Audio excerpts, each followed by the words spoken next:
Trey, you supposed to be here with me. Where's he?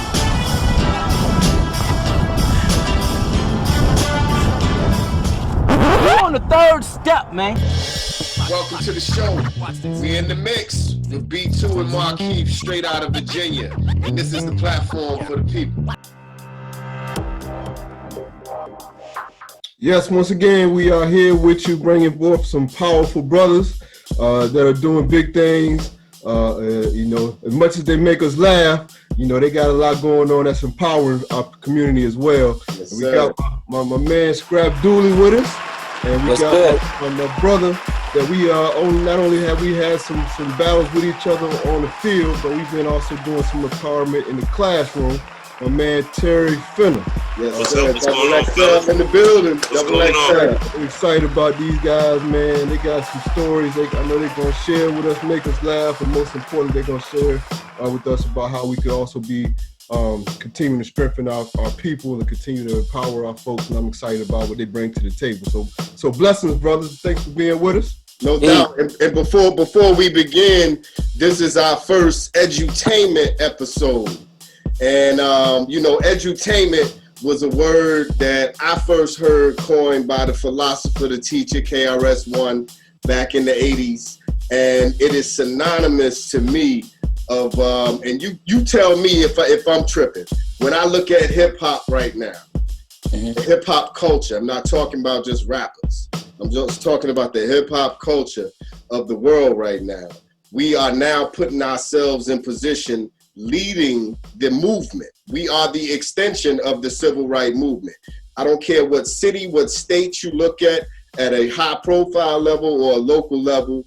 I do believe that hip hop has now taken this thing to another level by empowering our communities, speaking on the issues and standing up for our people. And I think the two individuals that we got on with us today, they represent that. And that's why they're here today. Scrap Dooley and Mr. Terry Fenner. I want y'all to, I'm gonna start it off with you, Mr. Fenner. I want you to just tell me a little bit about your background and a little bit about what you do and why you think I might have called you out as a hip hop ambassador and being somebody leading that movement. Man, just a little bit. First of all, I was gonna tell y'all fellas, man, I appreciate y'all having me up here, man. I really do. I'm excited to chop it up with y'all, but I'm more than anything, man, I'm a kid born and raised in Newport News from the southeast end of the city that grew up in Newport News public schools, grew up in the inner cities, and just fully ingrained in the hip-hop culture. I'm talking about fully ingrained, like, what I like to say about our generation is that we don't know anything before hip-hop. Like, the people before us, when they listen to hip hop, they got a little older ones. They got 30. They say, you know what? I'm gonna stop listening to this music. I'm gonna put on a sweater. Nah, that ain't us, man. All we know is hip hop. What I'm gonna go back to? That's all I know. So our generation is the first generation that's fully ingrained in the music and the culture. But at the same time, I've been blessed to do some amazing things with music. I've been blessed to travel the world, perform in front of thousands of people. I done had opportunities with record deals. And simultaneously, while all this was going on, I was also in the field of education. I taught for 15 years, and for the last 3 years, I've been assistant principal at Heritage High School. But first and foremost, for any of that, I am a pure hip-hop head. And I think, and before you say that, I think we should clap it up for that, brother. You know what I'm saying? All of that and an educator all combined, and you a brother who is doing it, and you know it's far and few between that we have the examples as our brothers being our teachers. So yeah, we appreciate and commend you for that. But go ahead and speak on it. Assistant principal now, Heritage High School, Newport News. Yeah, man, it's a blessing, man. And I had an opportunity when I came back to Newport News to work 5 or 6 years ago to work alongside my brother B2, who I've known since I was 14 years old. You know, we played high school ball together. So I've had a relationship with this man for years, and just to see his elevation is amazing, and all the things all y'all brothers is doing, because I know where we all started. We was them little black boys in the school with our pants sagging a little bit, with the sneakers, with the oversized shirts, with the chains. We was them kids. And back then, hip hop had a stigma to it. Yeah. You automatically put hip hop with underachiever, criminal. You put those things together. You didn't put it together with college educated, city council members, businessmen. You see what I'm saying? You didn't put those things together. Yeah. But now it's a new world. No doubt. Hey, Scrap. We got James Scrap Dooley on the line with us.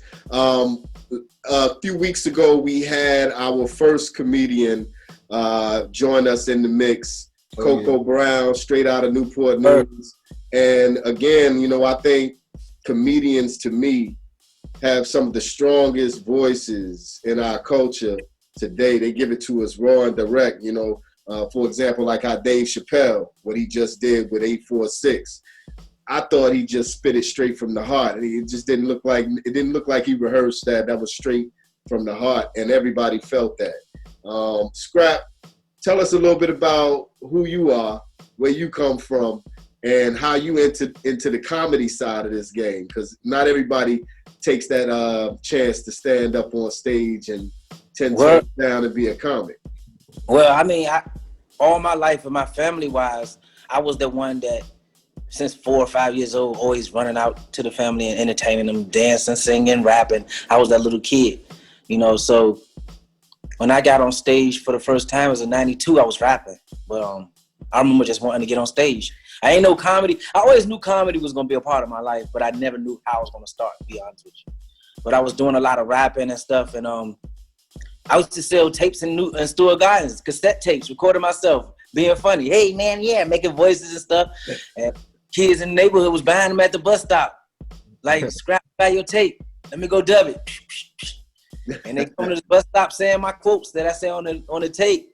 Mm-hmm. But then I always knew I would do comedy. So 2011 came, years went by, and on my birthday, September 1st, my best friend, rest in peace, Charles, he said, man, on your birthday, man, today I had him laughing. We're gonna go to an open mic. And I put on Facebook, I was going to open mic at a place called Kazi's. Mm-hmm. 2011, September 1st. Everybody showed up. I got on stage, and it just felt like, yo, I remember feeling like, yo, this is it right here. This is it. This is what I need to be doing. Because I was I was always outspoken anyway. Yeah. No doubt. And y'all stories, man, is so powerful because of, you know, we all brothers, we all been through some of the same challenges and still deal with it to this day. Being from Newport News, 757, I always say it's such a special place. I say we got talent like no other that comes from this area. What are some of the things that you feel that got you to a point where you know that you now got to reach back and give back to those that are now following you guys' footsteps? Man, I ain't want to interrupt, but I'm gonna say what I feel. To be honest with you, it wasn't never a time when I felt like, yo, I just felt like that's what we just doing, man. It was just part of what you do, you know what I mean? Like, my way of giving back to the community was involving the community in some of the projects I'm doing, or if somebody having a cookout or anything, I walk up, I be like, can I make them laugh or something, you know, donate my talents, you know. Right. But, you know, we all from here. I'm from downtown, Stewart Gardens all my life. It's all I knew. So, you know, I relate to them. You know what I mean? I always felt like, yo, I know they want to change anyway, because we all wanted to change. You know what I'm saying? We just was stuck in this little circle. Like I always was blessed to say I was blessed to say I wasn't stuck because I wasn't born here. You know what I'm saying? I was born in Japan. I was living in different places of the world before I moved to Newport News. So I wasn't closed-minded. But I remember knowing my friends' words, and I was like, it's more than this, fellas. And I remember some of my friends got into things I was doing because of me. Like being in the band because of me, rapping because of me, you know what I'm saying? So that, you know, it's all about that, man. It's about being with your certain friends, hook up and be smart, be positive, you know. Yeah, understanding your influence, man. That's a serious thing. Knowing you this conversation. Yeah, I just had this conversation with my son. You know, when you're in your 20s, you really are learning yourself, and you learning, you know, getting your experiences in life, and you really figuring it out for yourself. But some of us are also influencing others at that age as well. Yeah, and, it's a process to learn it. Terry, talk about that when it came to teaching. When you got into the teaching game, how did you approach that? Because I might be a little bit too militant for the teaching game, for the education system. Because when I see things that may not necessarily agree to what I have discovered as being something that I would say is real history, how do you actually? What subject did you teach before? I taught history. Oh, wow! Yeah. See, that would be the subject that would give me the most, I would say, tension, to be able to have to teach what they want you to learn. But the great thing about being able to teach history for all those years, see, I fell in love with history in two different ways. One, just growing up having great teachers that had me engaged in history. So when I went to college, just like a lot of my brothers, to be honest, I went to college to play football. But football became a great tool for me to get an education, because as long as I wanted to play football, I had to maintain a certain grade. But when I got to college and I started taking those history courses, it was similar to when Neo had the choice to take the red or blue pill in the Matrix. Yeah. And it challenged everything that I thought I knew, the romanticized version of history I got, compared to what I just got. It blew my mind. And I knew I wanted to go into the field of education, and I knew what I owed the kids. So the way I teach history is by asking a lot of questions. It's not about me feeding you what I think is history. It's about me providing you with all the tools to figure it out for yourself. And that was my approach to history. I'm just here to tell you these are the things that are available. I want you to come to your own understanding. I think the real education, the real power of education is coming to your own understanding. Not somebody trying to feed you their ideologies and their philosophies. I agree. And that's got to be a thin line to walk that, because there are certain things that they have to regurgitate for the tests. And, once you start that process of discovery, you can't unlearn what you learned. The trick is to be honest with them about it. Yeah. The trick is to be honest, because we do it in education all the time. We teach kids things that are wrong in order to get them to a bigger picture, if that makes sense. Yes. We do it in math. The first 3 or 4 years in school in math, they taught you it was a remainder. Then one day you get to school and your teacher say, ain't no remainder. You're like, what you mean ain't no remainder? Right. So we taught you that because your mind couldn't handle decimals at the time. Right. So, but if you open with them and you're telling them why you're telling them certain things, or it's going to say this on the test, but this is not necessarily true, you be honest with them, they'll retain it better, and they'll thank you for it later.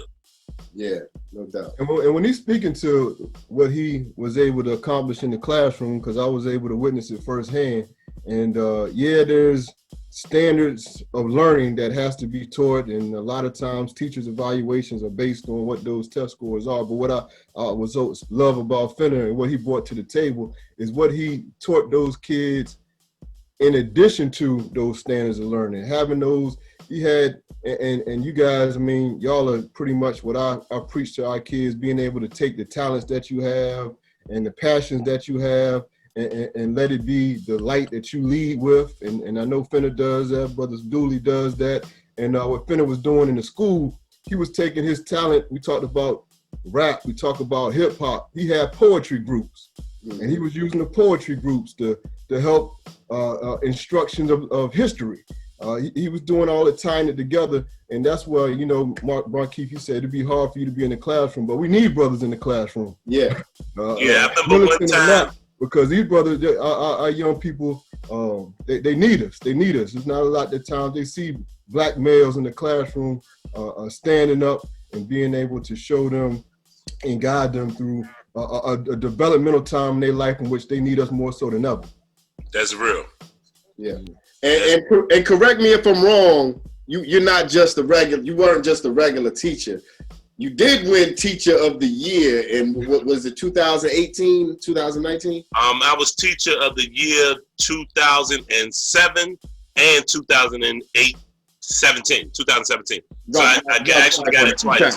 Two-time champion. And it's hard to get it just one time. He wasn't even just a brother in the spot. He wasn't regular with it. He won't that, he ain't bring it like, he won't bring it like the average person. He was taking. And he got a big gap. Still on the low right there. That means he was up. Hey, you the man, bro. Yeah, we gotta recognize that, bro. It's just, I appreciate it, man. It's just a blessing, man. Because when I got into teaching, just at first, I never thought I was a good teacher, because I know what the standards of a good teacher were, and I want none of those things. I was a little different.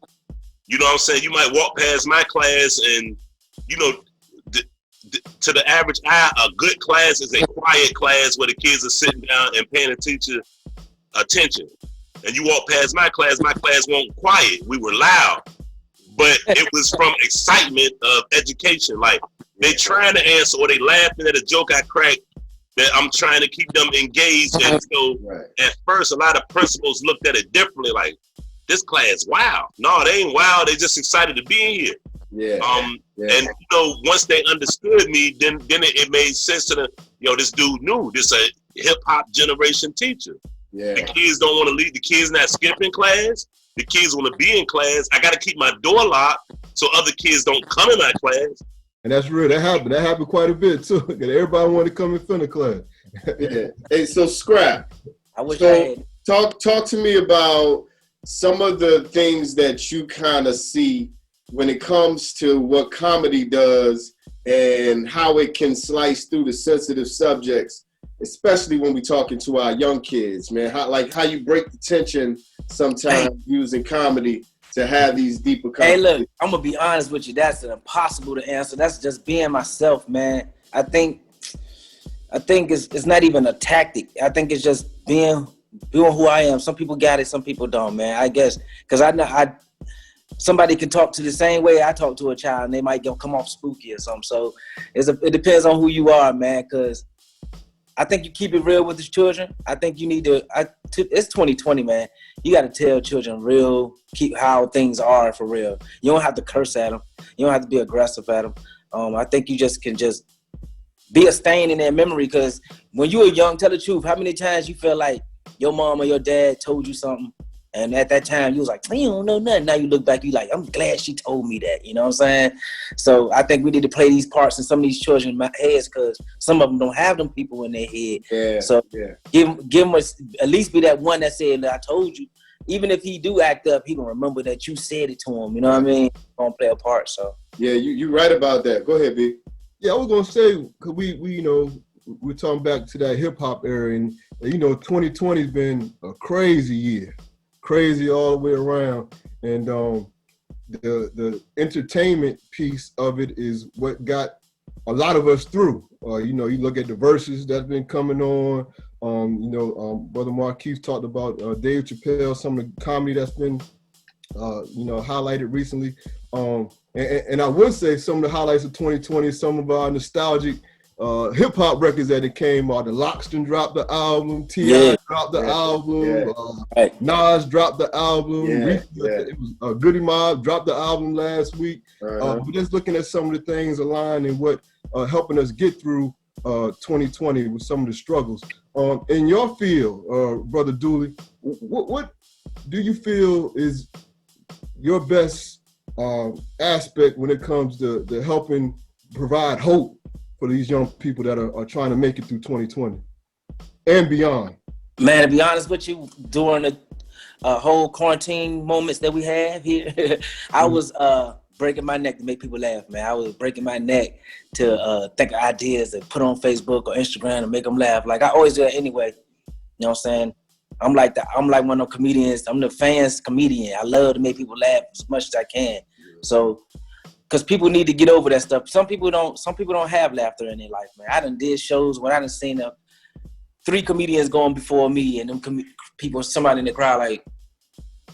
So in my head, when I see that person, I don't care about nobody else. I want to make him laugh. Like that'd be my goal.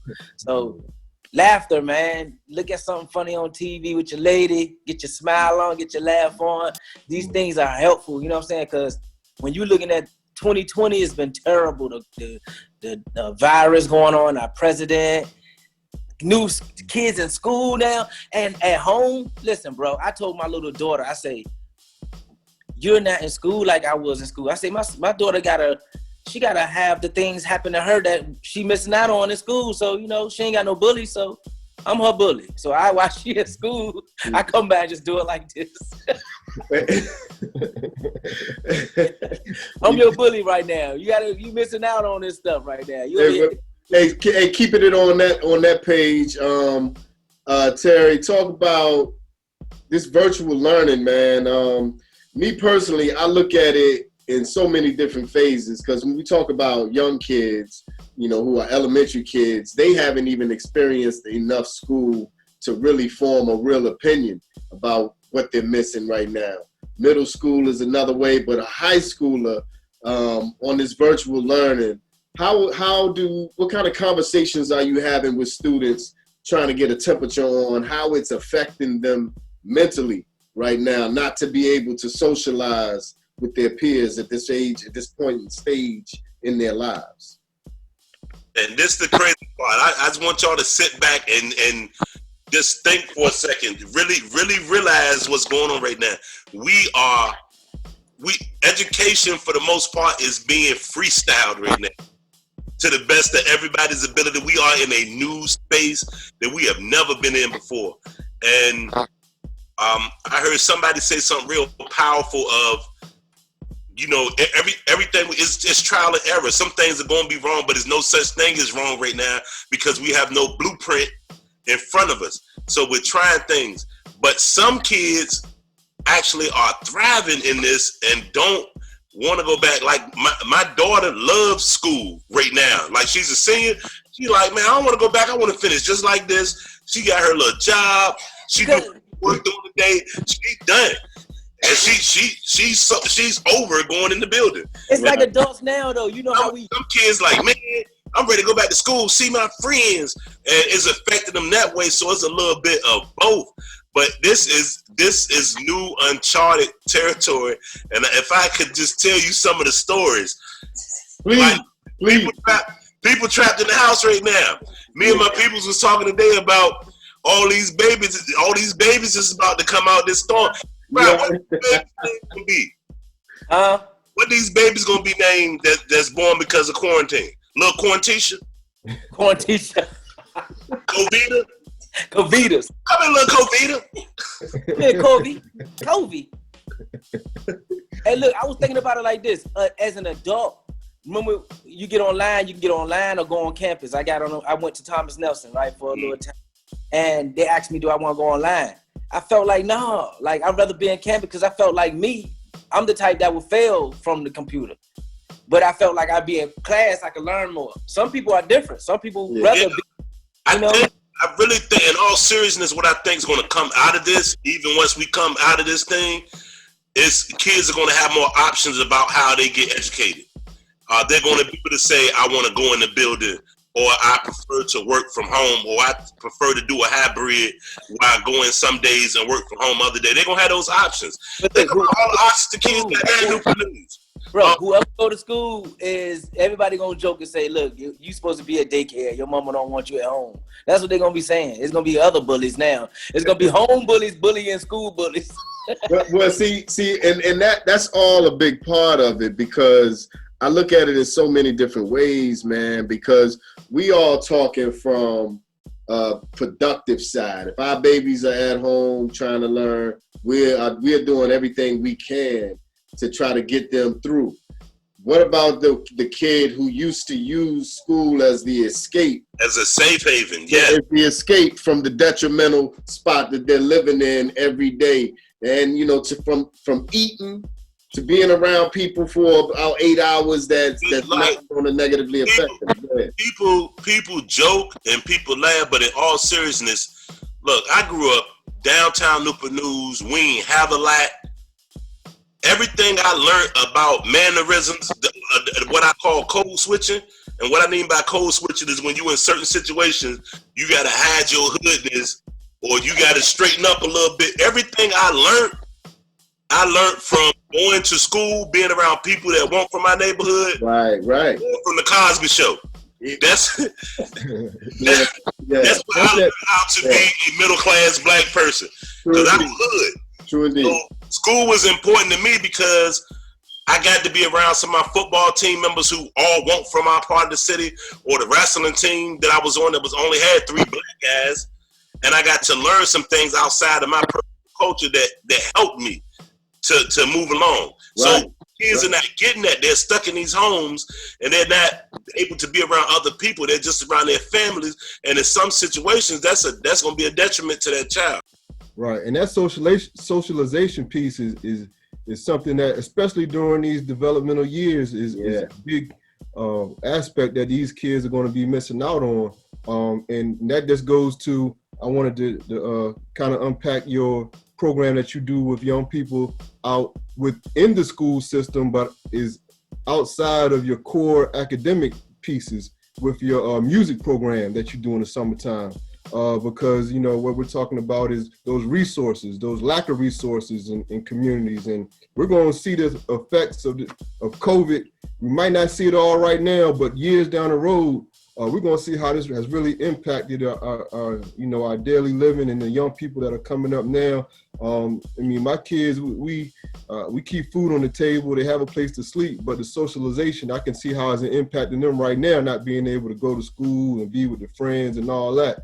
But I wanted to kind of get back to what you do, Fenner, when you started, I think it's 2 or 3 years ago, the music program through the Newport News Public Schools, and how, being that things are virtual, how programs like that are going to kind of, not have the same impact for those young people that were going through it, because, that helped a lot of people, a lot of young kids, a lot of students, and being able to learn a talent, whether it was producing music, whether it was learning how to compose lyrics for a song, whether it was DJing, which is something that's not taking place in a traditional band or orchestra class.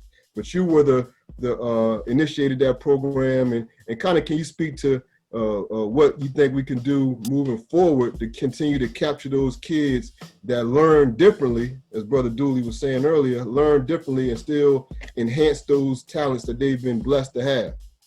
Yeah, just to give you a little background, man, like you said, 3 or 4 years ago, I was blessed enough to be able to pitch an idea to Newport News Public School Systems while I was still in the classroom of teaching a hip-hop based class. And with the support of people like John Illy and my brother B2 Harris, we was able to make it come to light, where we was able to invite close to upwards of 80 kids to come during the summertime and learn the business of hip-hop. When I say the business of hip-hop, not just writing and recording music, but we also had entertainment lawyers, radio personalities.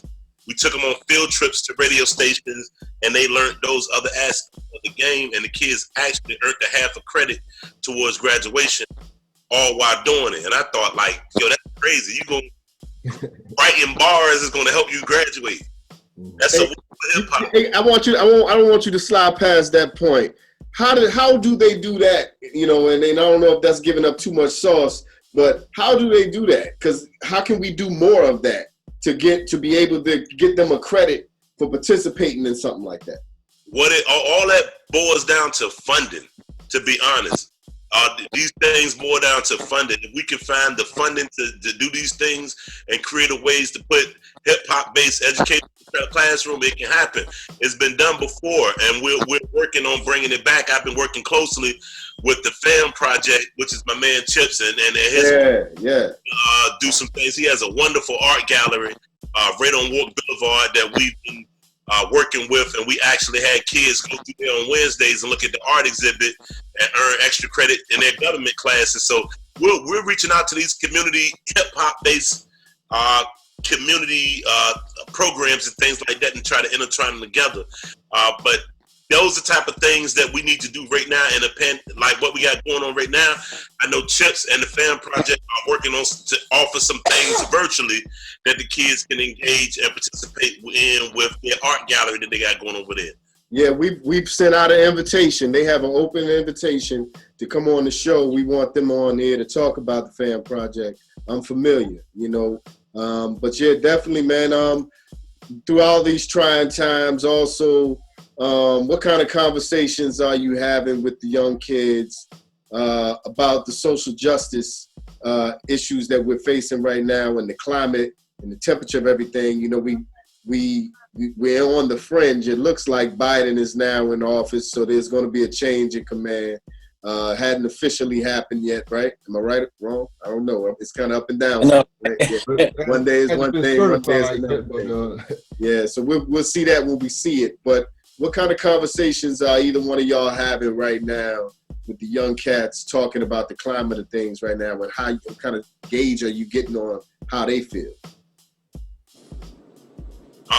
For me, I feel like the kids are telling us more than what we telling them right now. This everything going on with the social injustice, I don't know if it's not our movement, it's their movement, to be honest. We're just here to support them. Anytime, even down to the civil rights movement, things like that, those movements have not been led by the 40-year-olds. Right. The high school and college students. Right. But you know, like the old saying, old men are for counsel, young men are for war. So they out there on the ground walking. We're here to counsel them, but there this, you feel me? There it is. That is exactly the formula. And understanding that formula, it changes the perspective of how they feel about their place in this mix. Because I think the perception, and this is just me, from like the 90s up till the last few years, was still the old experienced regime leading and making all of the decisions, versus reaching back and also allowing young people to be a part of the decisions that we ultimately are making to better their lives. We make decisions because we want to have better communities for our young people to be able to thrive and grow and develop to be adults. So every decision that we are truly making in the now is really for them. Am I right or wrong? Yeah, you're absolutely correct. So not involving them in the process of making those decisions, that would make us wrong. You know, and also, like you said, them leading the way with us counseling from the back. You know, my man Curtis, what's Curtis' last name? Original Brothers. Oh, Harris. Curtis Harris. I was about to call him Curtis Jackson, 50 Cent. But yeah, my man Curtis Harris always say, leading from behind. You know, and I think that's a beautiful way of stating it, because yes, the kids have led every movement that actually went to another level. The kids were in the forefront of making those things happen. So what do y'all feel is some of the next things that you want to do with what you do? Scrap, you always lend out your services, and you always are willing to support our events and our programs. I've seen both of you guys get together and host on stage together. Y'all got some natural chemistry. That's my own. That's my dog right there. That's my dog right there. Me and Scrap somewhere and just get ignorant, man. And it's a funny thing to do. See, like, we feed off each other so crazy. Yeah. And I enjoy work. Me and Scrap work together right now. We every Wednesday at Triple Effects. Where I don't even know what to call tonight. It's the open mic. It's the weirdest night on. Like, it turned into a family. Like, I don't know where these people coming from. Union. Like, some of the most talented people you ever want to see coming there, and then I think they just let the mental hospital out too. Some people come up there from there. Yeah, well, I don't know. It's just a wild little mixture. So what is it, like a variety show night? Yeah, the Gong Show. Okay. Get up and do your thing type show. Yeah. Well, let me, and I can share that. That's to kind of piggyback off you, man, because Fenner, he in the school, you know, during homecoming time, you would have a pep rally, and Fenner was always the host of the pep rally, and even some of the events I was able to have, and Fenner would always come through, be like, "Yo, Fenner, man, I need you." He'd be like, "Say no more." He's there. But when he left Denby, which we were working at, to go on to Heritage, pep rallies weren't the same. They weren't the same when Fenner left, man. And I seen Brother Scrap on doing this thing a couple of times at your event, Markeith, man. I mean, like I said, Newport News has some talented brothers, some talented sisters. And what I love about you two, just being able to come together, no animosity, no beef, because you know how it can get. And but it's a beautiful thing when we come together and how powerful we can be. And you guys exemplify that. Right. Absolutely, man. Nothing but respect. Because, you know, the energy you bring, I know that's from that hip hop in you. You know, no matter what you're doing, that hip hop in you bring that energy every time. We speak with our hands, we speak with our physicality in the whole nine, man. And I see it, man, and I love it. I respect it. And everybody's got their own lane, man. And you guys have found y'all lane. And this whole show is based around our leadership. We want to recognize our leadership in the community. The people that we call community warriors, our active parents, our teachers, our coaches, our people who have created these programs, resources, and support for the community that the people need to know about it. And you two exemplify that in all levels. You know, Water. yeah, and anything that we can do for you. Anything. And I appreciate y'all, man, recognizing the brothers, because it's a lot of good brothers out here, man. I don't know if people understand the amount of good brothers, and I would be remiss to not say that, you know, particularly when I'm talking to brothers like B2, we're a product of strong black men that came before us, whether it was his father or Coach Raymond or Coach Scott or Dr. Ford or Coach Mill, like all guys that are in high places now were the young hip hop guys when we was in school. We were following, that's right. Just look at them and say, "Oh, look, Coach got on the Jordans." Yeah. You know, Right. They build those relationships. They used to be those young guys, and now they are the guys that counsel us, and we still go to them. So salute to all them, you know, for paving that way for us. Pooh Johnson, the list goes on. Yeah, I come from a strong back. My granddaddy, Pete Moore. You know what I'm saying? He used to be he made Father of the Year, Newport News back in the days. My granddaddy used to be at the Moton all the time. My dad played saxophone in Newport News. But my daddy picture, my granddaddy picture, and my picture in the Moton up in there. So, you know, I gotta keep on doing this. I feel like I'm making a mark as being a comedian in Newport News, man. I ain't gotta blow. If I blow, I blow. God got me. But if I don't, I got some hard shoes to follow out there. That's how I feel. Now going into 2021, we you know, we're in mid-November. What you and kind of talk to, because I know we're getting close to that time, but kind of talk to what you got going on going into 2021, what you're looking forward to, what you're looking to do, and how can it, you know, anything that we could do to kind of help get it out there so that people know what you guys got going on for the year to come. All right, well, you know, me, I got a movie dropping out right now with Show Flacco. It's called Dark Skin Duquan's Halloween Trap House. It's going to go on Tubi. It's me and say that title again. Dark Skin Duquan. Dark Skin Duquan's Halloween Trap House. So is a light-skinned Duquan out here somewhere? Somebody out here named light-skinned Duquan. But yeah, I play a guy named Do Dirty. And it's a very funny movie. We're coming out with this before New Year's. We're gonna drop 2 movies, and then also working on a cartoon right now too. How can the people find you? I mean, on social media. Well, you can Instagram me, comedian Scrap Dooley. You can Facebook me, Scrap Dooley. You can MySpace me, Scrap Dooley. You can AOL me, Scrap Dooley. You can Christian Mingle me, Saved, Scrap Dooley. You can Pornhub me. All right, ain't cut. Mr. Fenner, what you got, XXL? Where can they reach you? Stupid, man. I gotta leave my mark. Coming up, starting January 1, every Friday will be me and my man P got a show on Woo World Radio called Go Talk, and it's specifically for our age group, and what we debate like the greatest of all time in different categories on our show. Man, it's definitely something entertaining y'all want to tune into. Shout out to Wu-Tang for having us. Woo World Radio every Friday. Download the app. Check us out. You can get with me on Instagram at IamXXL. And this year coming up, look out for the After Hours Band coming back whenever we call Punishment. And they let us out the house. you a band.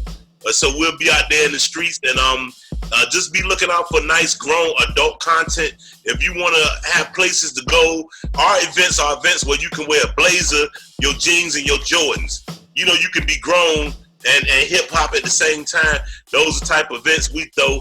Shout out to my beautiful wife, Phoenix Alexander. You know, whenever y'all see me, y'all see my lady. I don't go nowhere myself. So we do a lot of events together. So just be on the lookout for all our events this coming year. And we're going to get that outside concert sooner or later, Fenner. We'll be ready. We got to make it happen. We got to make it happen. You had something to say, Scrap? Wednesday, we got triple effects now. Y'all come on out and enjoy the crowd. We don't be playing around. We got R&B singers. We be having dancers, comedians. We got Regina. We got Regina. What? Okay. Hey. Yo. Hey, Terry Fenner, Scrap Dooley, you are in the mix. Welcome to the show. We in the mix with B2 and Markeith, straight out of Virginia. And this is the platform for the people.